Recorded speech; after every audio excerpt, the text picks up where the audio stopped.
Ahojte, zdravím, tak spravím trošku ďalšie krátke video život pavlónií a ich tretí rok života. Tak, už máme koniec mája, tak vegetácia je v plnom prúde.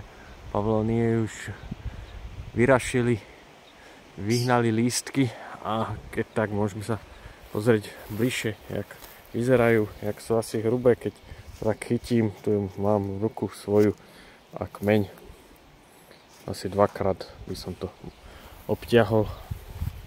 Niektoré stromy sú hrubšie, za 2 roky rastú, ale samozrejme je to individuálne.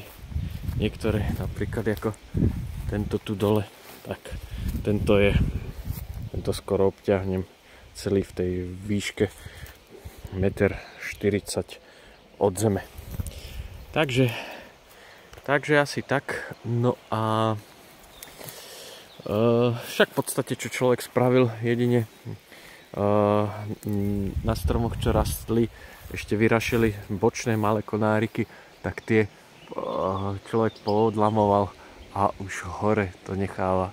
Nech sa to už korunatí, košatí podľa vôle. Napríklad tuto je minuloročný zasadený, takže moja druhá generácia stromu a proste tieto malé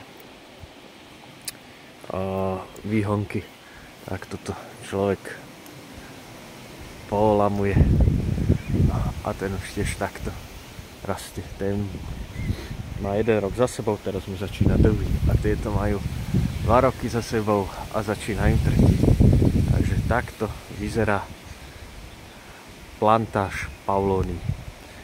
Ahojte, čaute.